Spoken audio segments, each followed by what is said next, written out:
Assalamualaikum warahmatullahi wabarakatuh. Salam sejahtera bagi kita semua. Bapak Ibu, perkenalkan saya Fani Budi Kartika SHMH dengan NIDN 0127018701.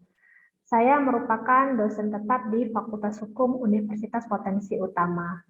Dalam video kali ini, izinkan saya memberikan pernyataan diri dosen dalam unjuk kerja Tridharma Perguruan Tinggi, khususnya bidang pengajaran. Untuk bidang pengajaran ini, saya akan membawakan mata kuliah Hukum Perburuhan dan Ketenagakerjaan dengan bobot 2 SKS pada kelas Hukum A-Malam di program studi hukum. Tujuan akhir dari pembelajaran mata kuliah ini adalah mahasiswa mampu memahami peristilahan ketenagakerjaan, kemudian sumber hukum ketenagakerjaan, asas, tujuan, dan sifat hukum ketenagakerjaan, hubungan kerja, memahami perlindungan tenaga kerja, pemutusan hubungan kerja, jaminan sosial tenaga kerja, kelembagaan ketenagakerjaan, juga memahami tenaga kerja asing, dan proses penyelesaian hubungan industrial. Untuk prakteknya, saya akan hantarkan materi di pertemuan keempat, yaitu hubungan kerja dengan materi pokok, perjanjian kerja, dan perjanjian kerja waktu tertentu. Pada pertemuan ini diharapkan mahasiswa memahami seluk-beluk perjanjian kerja dan perjanjian kerja waktu tertentu, seperti pengertiannya, dasar hukumnya, prinsip dan syarat-syaratnya. Sumber referensi yang saya gunakan adalah buku dengan judul Hukum Ketenagakerjaan di Indonesia oleh Dr. Ida Hanifah dan buku oleh Muhammad Azhar dengan judul Hukum Ketenagakerjaan. Bapak Ibu, berikut saya tampilkan video pengajaran saya. Terima kasih. Assalamualaikum warahmatullahi wabarakatuh. Waalaikumsalam warahmatullahi wabarakatuh. Ya, selamat sore semuanya mahasiswa. Hari ini kita akan masuk dalam pembahasan materi atau mata kuliah Hukum Perburuhan dan Ketenagakerjaan mengenai hubungan kerja. Jadi saya akan share materinya. Nah, dalam materi hari ini yang akan kita bahas tentang materi pokoknya yaitu perjanjian kerja waktu tertentu. Nah, baik, mengenai perjanjian kerja ini atau hubungan kerja ini, ya, bahwa istilah pengganti untuk istilah hubungan ketenagakerjaan ini, ya. Nah, jadi gini, bahwa hubungan kerja ini merupakan pengganti, istilahnya itu pengganti ketenagakerjaan, ya. Nah, kemudian sebelum keluarnya Undang-Undang Ketenagakerjaan, ya, dalam dekade tahun 2000-an itu mulai dikenal istilah hubungan industrial. Namanya hubungan industrial. Nah, pada awalnya sejak seminar hubungan ketenagakerjaan Pancasila tahun 1974, hubungan industrial ini dimaksudkan untuk mengganti istilah hubungan ketenagakerjaan atau hubungan kerja. Seperti itu. Nah, alasannya adalah hubungan ketenagakerjaan yang merupakan terjemahan dari labor relation pada permulaan perkembangannya membahas masalah-masalah hubungan antara pekerja dan pengusaha, ya. Namun dalam kenyataannya, ya, kemudian disadari bahwa hubungan kerja antara pekerja dengan pengusaha ini bukanlah masalah yang berdiri sendiri, sebab dipengaruhi dan mempengaruhi masalah-masalah seperti ekonomi, sosial, politik, budaya, dan lain-lainnya. Nah, karena itulah istilah hubungan ketenagakerjaan itu tidak tepat lagi, ya, karena tidak cukup menggambarkan permasalahannya. Dengan demikian mulailah berkembang istilah baru, yaitu industrial relation atau hubungan industrial. Nah, yang mempunyai ruang lingkup yang lebih luas dari labor relation atau hubungan ketenagakerjaan. maka pengadilannya pun sekarang namanya itu bukan pengadilan hubungan ketenagakerjaan, tapi nama pengadilannya adalah hubungan industrial, begitu ya, hubungan industrial. Dan kalau untuk wilayah Sumatera Utara, khususnya Kota Medan, hubungan industrial ini itu mulai berdiri sejak tahun, kalau saya tidak salah, 2009. 2009. Nah, saat ini berdasarkan pasal 1 angka 15 Undang-Undang Ketenagakerjaan menyebutkan istilah hubungan kerja dan hubungan industrial dibedakan pengertiannya. Ya. Yang dimaksudkan dengan hubungan industrial adalah suatu sistem hubungan yang terbentuk antara para pelaku dalam proses produksi barang dan atau jasa yang terdiri dari unsur pengusaha, pekerja atau buruh, dan pemerintah yang didasarkan pada nilai-nilai Pancasila dalam Undang-Undang Dasar Republik Indonesia tahun 1945. Nah, jadi dalam hubungan industrial itu ada 3 pihak yang terkait, yaitu pengusaha, pekerja atau buruh, dan juga pemerintah. Secara yuridis sendiri, berdasarkan pasal 1 angka 15 Undang-Undang Ketenagakerjaan, ini menyebutkan bahwa hubungan antara pengusaha dengan pekerja atau buruh berdasarkan perjanjian kerja yang mempunyai unsur pekerjaan, upah, dan perintah. Nah, artinya ketika suatu hubungan kerja itu terjalin, maka tentu ada unsur di dalamnya. Apa dia? Unsur pekerjaan, unsur upah, dan unsur perintah. Nah, kemudian hubungan kerja terjadi karena adanya perjanjian kerja yang umumnya itu dituangkan di dalam tertulis, ya, kontrak kerja namanya. Nah, beberapa ahli pendapat bahwa di dalam perjanjian kerja yang menjadi dasar hubungan kerja adalah 4 unsur penting. Adanya pekerjaan, adanya perintah orang lain, adanya upah, kemudian terbatas waktu tertentu karena tidak ada hubungan kerja yang berlangsung secara terus-menerus. Ya, mungkin saudara pernah dengar bahwa dan mengalami sendiri mungkin, ya kan? Kalau saudara kan juga pasti ada mahasiswa yang kuliah sambil bekerja. Nah, umumnya ketika kita bekerja itu kita pasti membuat yang namanya suatu kontrak kerja. Nah, di dalam kontrak kerja itu pasti dituangkan hal-hal yang berkaitan dengan apa yang akan kita kerjakan. Ya, baik itu perintah tadi, artinya kita harus mengerjakan apa, kemudian ada upah di dalamnya, berapa yang dibayarkan ke kita, kemudian ada waktu di dalamnya, berapa lama kita bekerja dan berapa lama kita dikontrak, seperti itu. Nah, itu akan dituangkan dalam sebuah kontrak kerja yang akan disepakati oleh pihak pekerja dan pihak pemberi kerja. Oke. Nah, kemudian kalaulah saya bertanya, jadi pada dasarnya hubungan kerja ini mengatur apa? Ya, coba siapa yang bisa jawab di sini? Apakah hak dan kewajiban juga diatur atau dibuat? Kira-kira mahasiswa siapa yang bisa jawab di sini? Saya kasih nilai nih. Jadi pertanyaannya itu pada dasarnya hubungan kerja ini mengatur apa dia? Izin Bu, saya Siti Zelika, saya mau menjawab. Ya, silakan Siti. Iya Bu, pada dasarnya hubungan kerja merupakan hubungan yang mengatur pekerja atau buruh dan pengusaha. Kemudian, takaran hak dan kewajiban masing-masing harus seimbang. Oke, pinter. Betul ya? Itu jawabannya benar.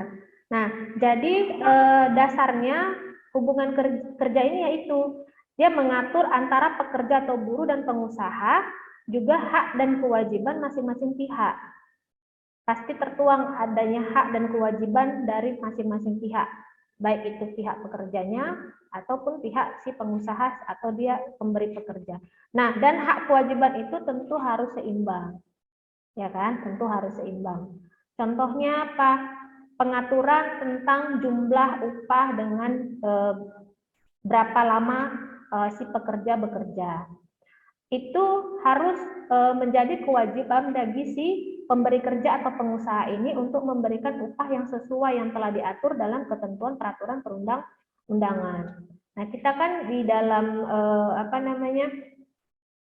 kehidupan sebagai warga negara tinggal di daerah masing-masing, provinsi masing-masing, kota masing-masing dari seluruh negara Indonesia ini kan punya kebijakan sendiri terhadap berapa upah minimum kotanya, berapa upah minimum provinsinya, kan seperti itu. Nah, itu sudah diatur oleh pemerintah di pengaturan yang bidang ketenagakerjaan.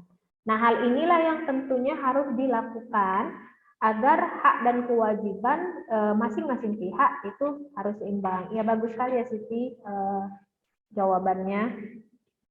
Oke, kemudian slide ke berikutnya ini berbicara tentang adapun kewajiban pekerja, ya, pekerja atau buruh berdasarkan pasal 1603 dan pasal 1601 KUH Perdata, 1601W ya, KUH Perdata adalah yang pertama melaksanakan tugas atau pekerjaan sesuai yang diperjanjikan dengan sebaik-baiknya. Kemudian melaksanakan pekerjaan sendiri tidak dapat digantikan oleh orang lain tanpa izin dari pengusaha. Betul, kita tidak bisa sesuka hati kita menggantikan apa yang menjadi deskripsi tugas kita kepada orang lain tanpa izin dari pengusaha, karena hal ini sudah dianggap tidak sesuai dengan isi kontrak hubungan kerja tadi. Nah, yang ketiga, menaati peraturan dalam melaksanakan pekerjaan. Keempat, menaati peraturan tata tertib dan tata cara yang berlaku di rumah atau tempat majikan bila pekerja tinggal di sana. Nah, biasanya ini berlaku untuk kita bilang ART lah, atau misalnya penjaga toko yang mana toko ini juga tempat tinggal si pemberi pekerja, majikan. Nah, ini harus kita taati. Lalu yang kelima, melaksanakan tugas dan segala kewajibannya secara layak. Keenam, membayar ganti rugi atau denda.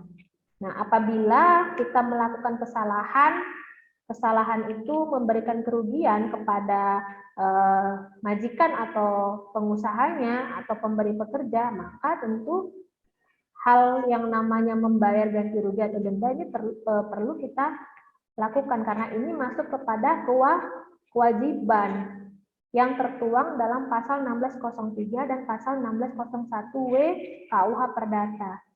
Nah, ini dia. Jadi hal ini tidak bisa kita tepis, nggak mau saya ganti rugi, nggak mau saya bayar denda. Nggak bisa, karena sudah menyebabkan kerugian. Nah, kalau dalam berbicara keperdataan, ganti rugi ini kan juga masuk salah satu unsur perdataan ya. Adanya ganti rugi. Nah, ini jadi tidak bisa kita tepis untuk tidak melakukan itu. Oke, berikutnya kewajiban pengusaha sendiri juga ada diatur di dalam pasal 1602 KUH Perdata. Yang pertama, kewajibannya tentu membayar upah kepada pekerja. Ya, kalau tidak dilakukan, pekerja bisa menempuh jalur melakukan gugatan.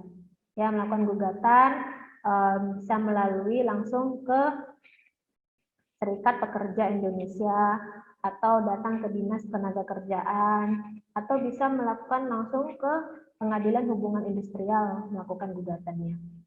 Nah, membayar upah kepada pekerja ini tentu harus menjadi kewajiban bagi pengusaha. Yang kedua, mengatur pekerjaan dan tempat kerja. Kemudian memberikan cuti atau libur. Ya, memberikan cuti atau libur. Keempat, mengurus perawatan atau pengobatan pekerja. Nah, artinya di sini ada jaminan sosial dan tenaga kerja, perawatan pengobatan pekerja. Yang kelima, memberikan surat keterangan. Ini di dalam KUH Perdata dituangkan dan juga pengaturan secara leg spesialisnya ada dalam Undang-Undang Ketenagakerjaan. Ya, ada dalam Undang-Undang Ketenagakerjaan. Nah, kemudian kita akan membahas istilah daripada perjanjian kerja. Nah, istilah perjanjian sebenarnya tidak dikenal dalam KUH Perdata. Yang ada ialah perikatan atau verbintenis dan persetujuan, overeenkomst. Ya, artinya istilah perjanjian itu di dalam KUH Perdata tidak dikenal. Yang ada verbintenis, perikatan, dan persetujuan, overeenkomst. Nah, beberapa ahli hukum juga berbeda pendapat dalam menggunakan istilah-istilah tersebut. Istilah verbintenis ya diterjemahkan dalam 3 arti, yaitu perikatan, perhutangan, dan perjanjian. Sedangkan istilah overeenkomst diterjemahkan dalam 2 arti, yaitu perjanjian dan persetujuan. Ya, overeenkomst itu diterjemahkan dalam 2 arti, yaitu perjanjian dan persetujuan. Berikutnya, perjanjian kerja yang dalam bahasa Belanda disebut Arbeidsovereenkomst, mempunyai beberapa pengertian. Nah, pasal 1601A KUH Perdata memberikan pengertian bahwa perjanjian kerja ini merupakan suatu perjanjian di mana pihak kesatu si buruh mengikatkan dirinya untuk di bawah perintah pihak yang lain, si majikan untuk suatu waktu tertentu melakukan pekerjaan dengan menerima upah. Nah, seperti itu. Kemudian, sedangkan menurut pasal 1 angka 14 Undang-Undang Ketenagakerjaan menyebutkan perjanjian kerja adalah perjanjian antara pekerja atau buruh dengan pengusaha ya atau pemberi kerja yang memuat syarat-syarat kerja, hak dan kewajiban para pihak. Nah, Syamad berpendapat juga bahwa perjanjian kerja adalah suatu perjanjian di mana seseorang mengikatkan diri untuk bekerja pada orang lain dengan menerima imbalan berupa upah sesuai dengan syarat-syarat yang dijanjikan atau disetujui bersama. Ya, inilah peristilahan-peristilahannya. Begitu. Bu, Ya, izin bertanya, Bu. ya silakan. Dengan siapa? Saya izin bertanya. Ya, silakan. Dari yang Ibu sampaikan tadi, apakah ada beda, Bu, pengertian ataupun unsur antara perjanjian dan persetujuan, Bu? Apakah ada beda pengertian ataupun unsur antara perjanjian dan persetujuan, Bu? Oke, bagus sekali pertanyaannya ya. Nah, baik. Jadi dari beberapa pendapat ahli ya mengenai persamaan definisi perjanjian dan persetujuan tersebut dapat dinyatakan bahwa persetujuan sama dengan perjanjian.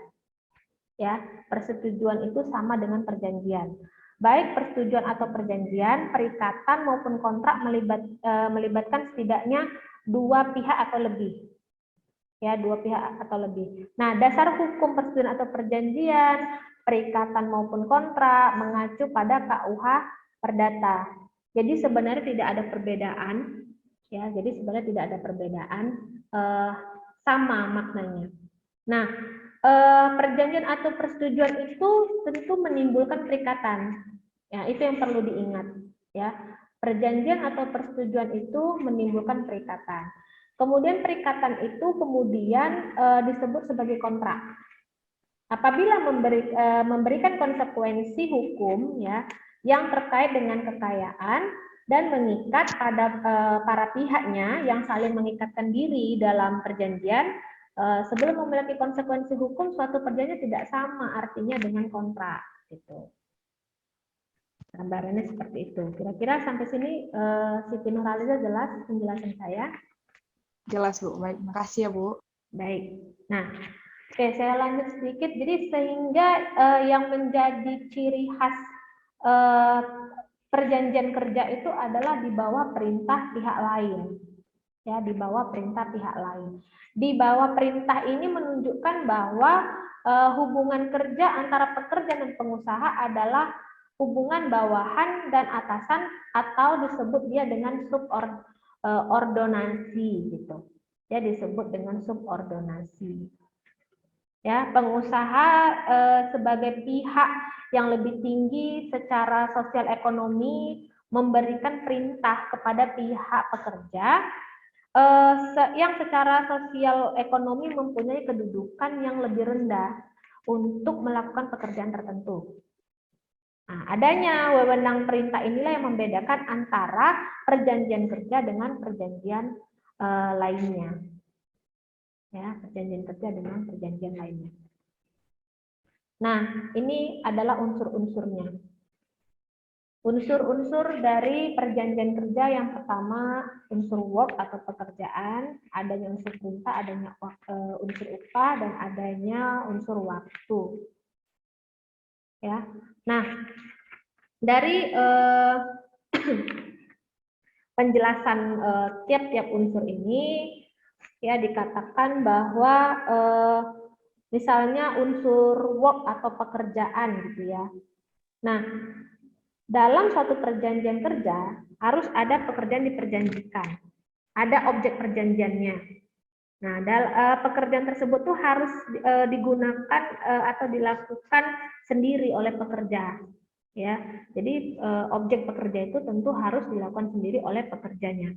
Nah, hanya dengan seizin majikan dapat menyuruh orang lain, begitu. Jadi kalau tidak ada izin tidak boleh, sudah tidak sesuai dengan apa yang menjadi esensi dari hubungan kerja itu sendiri. Nah, hal ini juga dijelaskan dalam KUH Perdata pasal 1603A yang berbunyi buruh wajib melakukan sendiri pekerjaannya. Hanyalah dengan izin majikan ia dapat menyuruh seorang ketiga menggantikannya. Nah, contohnya bagaimana? Mr. X yang bekerja dengan Mr. Y, maka Mr. X haruslah patuh atas perintah yang diperintahkan oleh Miss Y, ya kan? Di mana perintah dan objek pekerjaan Mr. X ini telah dituangkan dalam perjanjian yang telah mereka buat. Maka apabila Mr. X tidak mematuhi perintah Miss Y ataupun melimpahkan tugas pekerjaannya kepada orang lain, maka dalam hal ini akan timbul akibat hukum sebagai konsekuensi perbuatan melawan hukum yang dilakukan Mr. X tadi. Jadi apa? Miss Y tentu bisa memberikan sanksi kepada Mr. X yang mana sanksi ini seharusnya juga dimuat di dalam isi perjanjian tersebut.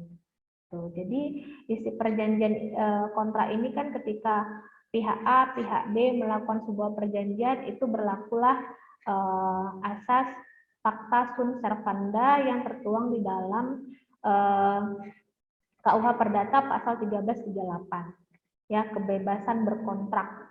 Fakta asas sunt servanda, kebebasan berkontrak. Jadi, bagi pihak-pihak yang melakukan suatu kontrak, maka berlakulah undang-undang baginya. Kontrak tersebut seolah-olah menjadi undang-undang yang berlaku baginya. Begitu maknanya. Nah, kemudian dalam hal sifat pekerjaan juga ya, bahwa sifat pekerjaan ini yang dilakukan oleh pekerja itu sangat pribadi karena bersangkutan dengan keterampilan atau keahliannya. Karena itu, menurut hukum, jika pekerja meninggal dunia, maka perjanjian kerja tersebut tentu putus demi hukum, ya kan? Perjanjian kerja tidak bisa diwariskan. Itu saudara paham ya? Baik, yang kemudian unsur perintah. Unsur perintah ini merupakan manifestasi dari pekerjaan yang diberikan kepada pekerja oleh pengusaha. Yang mana pekerja yang bersangkutan itu harus tunduk pada perintah pengusaha untuk melakukan pekerjaan sesuai yang diperjanjikan. Gitu. Nah, disinilah perbedaan hubungan kerja dengan hubungan lainnya. Misalnya hubungan antara dokter dengan pasien, kemudian pengacara dengan kliennya, gitu. Ya, hubungan tersebut itu bukan merupakan hubungan kerja karena dokter, pengacara tidak tunduk pada perintah pasien atau klien. Seperti itu. Ya. Kemudian unsur adanya waktu. Nah, unsur ada waktu ini mengenai maksudnya adalah dalam perjanjian kerja harus disepakati waktunya. Mungkin di antara mahasiswa ya yang pasti sudah bekerja gitu ya. Kira-kira yang udah bekerja berapa orang nih? Ada sekitar 10 orang mungkin ya, atau 5 orang ya. Pasti rata-rata mahasiswa mulailah mencoba menjajakan diri bagaimana sih pengalaman bekerja itu, begitu ya. Nah, jadi kan saudara juga tahu bahwa ketika kita bekerja itu ada kontrak yang dibuat antara si pekerja dengan si pengusaha, termasuk waktu kerja yang telah ditetapkan, ditentukan. Nah, kemudian unsur upah. Unsur upah ini memegang peranan penting dalam hubungan kerja, ya. Bahkan biasanya upah ini tentu dimuat dalam perjanjian kerja, yang seperti saya jelaskan di awal tadi. Bahkan dapat dikatakan bahwa tujuan utama seorang pekerja itu yang bekerja kepada pengusaha ya tentu untuk ingin memperoleh upah. Ya kan? Pasti ingin memperoleh upah. Kita yang bekerja pasti ingin memperoleh upah. Saya yang bekerja juga pasti ingin memperoleh upah. Nah, sehingga jika tidak ada unsur upah ini, ya, jika tidak ada unsur upah ini, maka suatu hubungan tersebut bukanlah merupakan suatu hubungan kerja. Misalnya bagaimana? Misalnya narapidana yang ada di penjara, saya bilang, ya, narapidana yang ada di penjara. Itu kan disuruh melakukan suatu pekerjaan, namun mereka tidak dibayar upahnya. Karena itu merupakan konsekuensi ya dari perbuatan melawan hukum yang telah dia perbuat, seperti itu. Dan merupakan kebijakan dari lapas di mana dia ditahan. Ya, seperti itu. Nah, jadi berbeda. Atau misalnya mahasiswa disuruh dosennya mengerjakan tugas-tugas makalah, tugas-tugas esai misalnya, itu tidak ada pembayaran upah karena sudah menjadi kewajiban mahasiswa untuk dilatih dengan diberikannya tugas-tugas yang oleh dosennya, begitu. Tujuannya adalah untuk melatih mahasiswanya, ya, untuk menggali kemampuan berpikirnya. Nah, begitu, kurang lebih seperti itu. Ya, kira-kira sampai di sini dari penjelasan saya tadi ada yang mau bertanya atau ada yang masih kurang paham, silakan jika ada yang ingin bertanya. Iya, Bu. Saya izin bertanya. Saya Jihan Ariska. Ya, Jihan, silakan. Terkait adanya unsur waktu yang sudah Ibu sampaikan tadi, apakah memungkinkan waktu ini tidak dicantumkan dalam perjanjian kerja? Dan bila iya, bagaimana akibat hukumnya? Oke, baik. Bagus. Pertanyaan yang sangat bagus ya, Jihan. Nah, baik. Jadi, akan saya jelaskan bahwa sebelum menjalin sebuah hubungan kerja, ya, maupun pekerjaan, atau istilahnya sebelum menjalin sebuah kerjasama, gitu ya, sebelum menjalin sebuah hubungan kerjasama, biasanya kita diminta itu untuk membuat surat kontrak kerja yang biasa disebut dengan kontrak kerja. Nah, yang mana dengan adanya kontrak kerja ini dijadikan sebagai antisipasi apabila salah satu pihak terkait, ya, apakah itu perusahaan dan pekerja yang melanggar, ya, sehingga masing-masing pihak memang tidak boleh melanggar tentang apa-apa saja yang telah dituliskan di dalam kontrak kerja tersebut, begitu. Nah, terkait unsur jangka waktu itu, surat kontrak kerja atau perjanjian kerja harus berisi mengenai informasi pelaksanaan kerja yang dilakukan dalam waktu tertentu sesuai dengan yang sudah ditetapkan oleh pihak pemberi pekerja. Kenapa harus? Ya, sebagai bentuk upaya pencegahan terjadinya perselisihan hubungan industrial yang dapat menimbulkan akibat hukum, yakni kerugian kepada pihak-pihak yang menjalin hubungan kerja tersebut.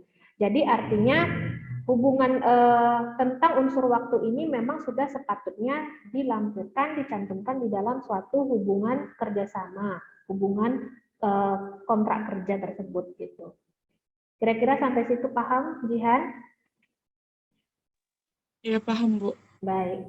Oke, Ibu lanjut ya untuk pembahasan berikutnya. Nah, kita akan bahas mengenai perjanjian waktu tertentu atau biasa disebut dengan PKWT.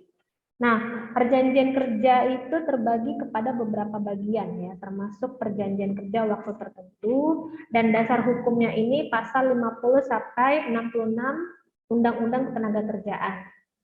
Ya, siapa yang masih ingat kira-kira Undang-Undang Ketenagakerjaan nomor berapa nih? Tahun berapa? Siapa yang masih ingat? Undang-Undang Ketenagakerjaan itu diatur di dalam ketentuan Undang-Undang nomor 13 tahun 2003, Bu. Pinter. Nomor 13 tahun 2003 tentang ketenagakerjaan.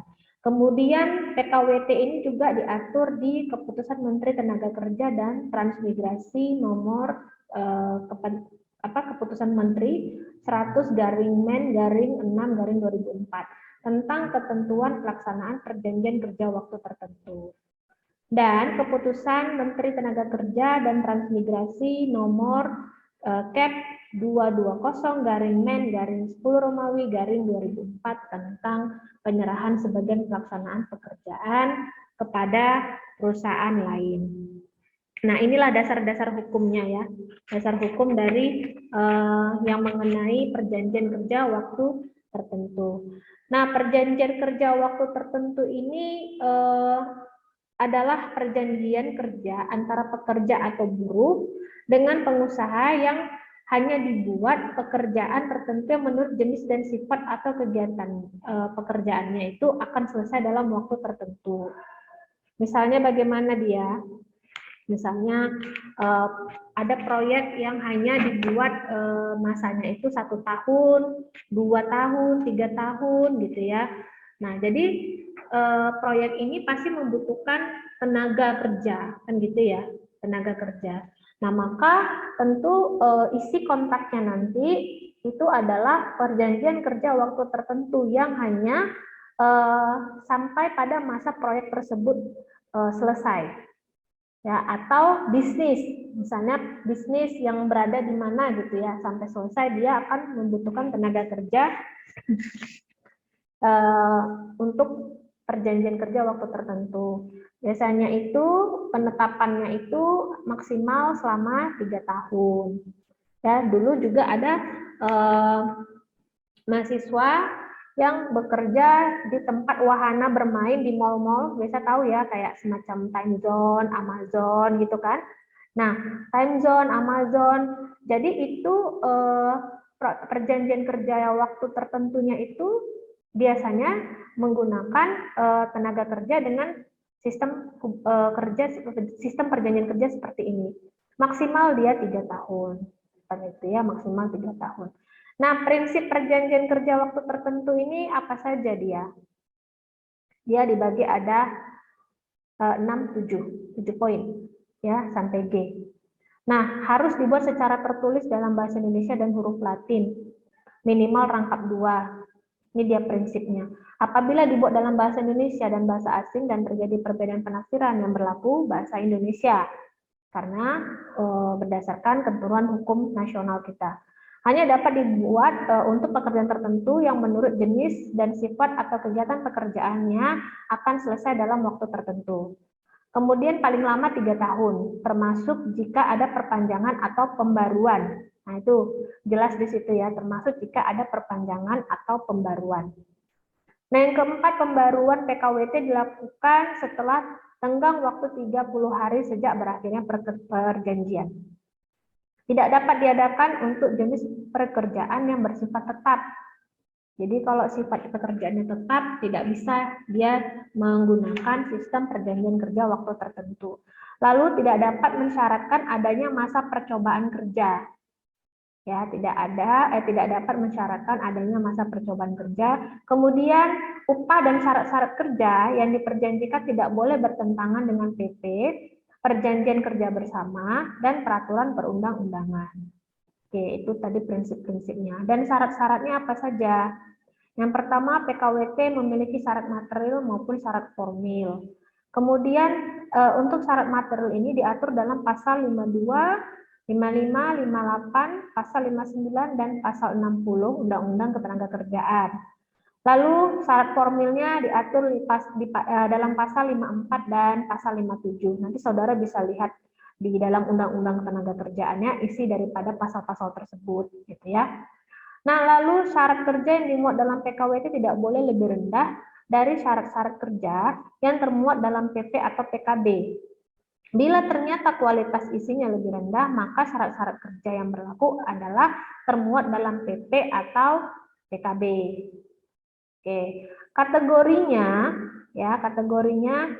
seperti ketentuan pasal 59 Undang-Undang Ketenagakerjaan menetapkan kategori pekerjaan untuk PKWT adalah sebagai berikut. Yang pertama, pekerjaan yang sekali selesai atau sementara sifatnya. Kemudian pekerjaan diperkirakan penyelesaiannya dalam waktu yang tidak terlalu lama, paling lama 3 tahun. Bersifat musiman.